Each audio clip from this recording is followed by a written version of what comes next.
Hi, everybody, and welcome to another episode of Life with Zach. Today, I bring you the next in my series of reviews and discussions about new models that the Ford Motor Company has or is currently producing. And today, I'm going to talk about the vehicle behind me, the 2021 Ford Bronco. Now, the Ford Bronco obviously is kind of a remastering of a classic Ford um, production line. So if everyone remembers from 1963 through the 1980s, 1990s, Ford made the Bronco. Um, they stopped production, but then they've started it with a new design, and the vehicles are available now in the summer of 2021. So what I'm going to focus on are some of the features of the Ford Bronco. Now, this is the classic Ford Bronco. Um, I don't think classic is a word they use for it, but I'll say the regular maybe Ford Bronco. There's also a Ford Bronco Sport that we might cover later. If you're interested, leave a comment and I'll be sure to get to that one at some point. But again, we're talking just about the regular Ford Bronco. All right. I'm also going to focus on really the base model Ford Bronco. I think that's important for anyone looking at it to know kind of this is where we start. And then if there's additions and things that you want to see, you can add those on there. So I, this is nothing, there's no upgrades or anything. And what I'm going to be reviewing, this is basically the starting point, the base level Ford Bronco. All right. So this one starts out at a really good price, $28,500. All right.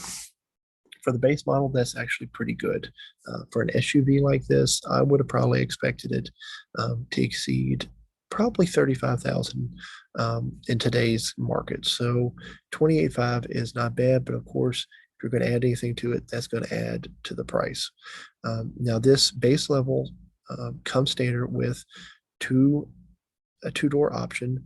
So you can see that on the picture behind me, um, which only still seats five people, but it is only the two-door option. So if you've got a family or something you want to haul, you just have to consider that you may need the four-door option. Um, it does have 300 horsepower, which is pretty good. Six-cylinder engine. You can get in the base level either a seven-speed manual transmission or a 10-speed auto transmission. And I think whatever decision you make there is going to depend on what you're using it for.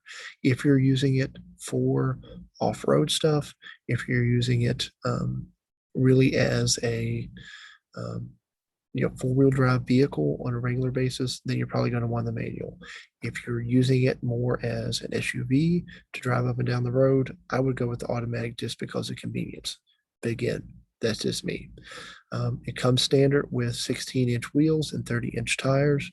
One thing to be aware of is when you look at a lot of the descriptions of the vehicle in terms of like ground clearance, departure angle, how much water you can ford, stuff like that, those have larger wheels and larger tires. So realize, like Ford talks about an 11-inch ground clearance. Okay.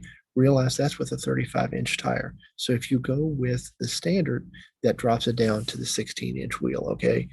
Or the 30-inch, 16 wheel, 30-inch tire. So this is something to be aware of. It does have front and rear tow hitch. I like that because if you're going to be taking this thing off road, you want to be able to get it out. Um, Inside, you've got a lot of the more standard Ford things. So you've got an 8-inch touchscreen to control most of the features.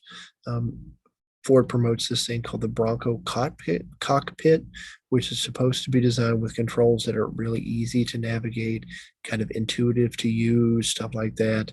It has carpet floors, cloth seats. It's supposed to, you can get an easy to clean interior with the vinyl like flooring and stuff. But again, that's an upgrade. Um, it does have what's called the terrain management system. Okay. And if you read about it, it says it has these things called GOAT modes. All right. So this is a really cool acronym. I'll give Ford credit for this.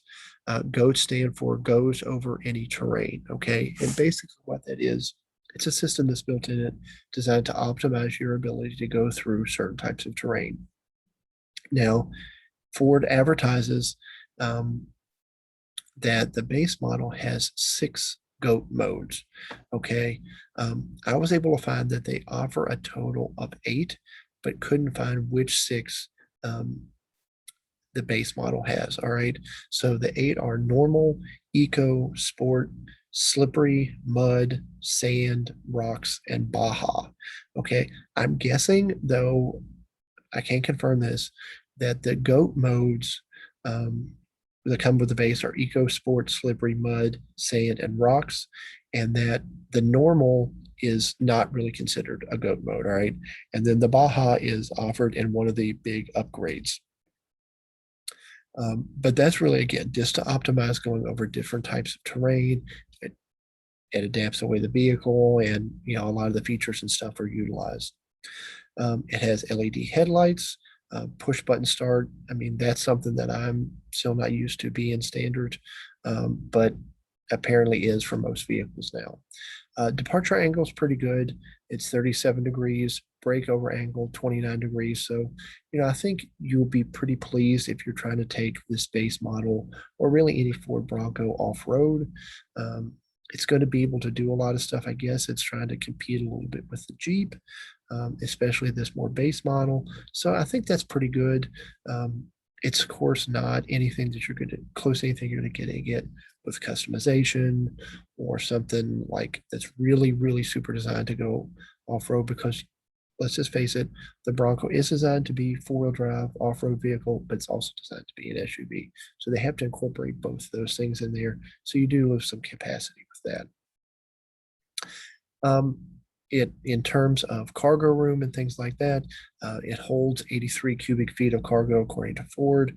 Towing capacity is 3,500 pounds.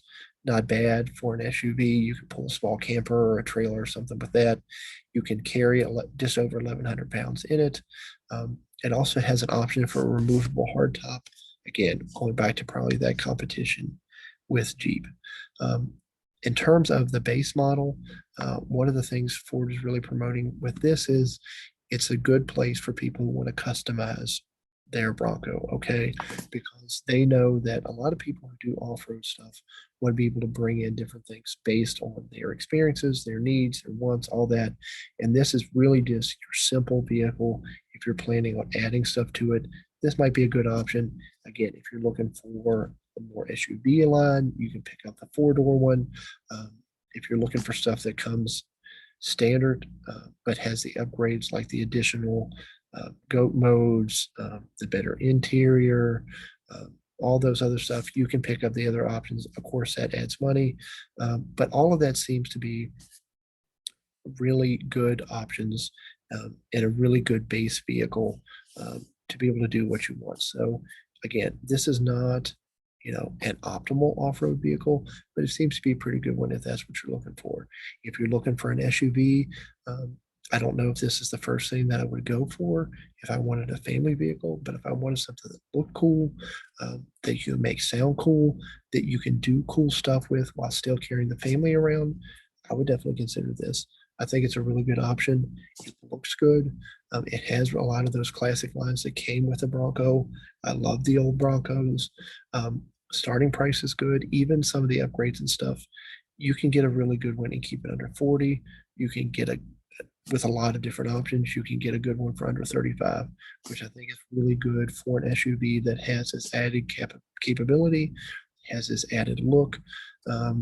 So again, I think a Bronco, if this is something in line with what you're looking for, you definitely need to consider it. I haven't found really any issues with this, but again, it's still new. So I think all new models have issues eventually. So we'll find out some more about those later. Again, if you like this video, hit like, comment with any questions or any additional information you want to provide about the Bronco. I'd love to hear from everybody. Subscribe. I have other videos related to the Ford Lightning, the Ford Mustang Mach-E, and the Ford Maverick, and there'll be others coming out. You don't want to miss those, so be sure to subscribe and have a wonderful day.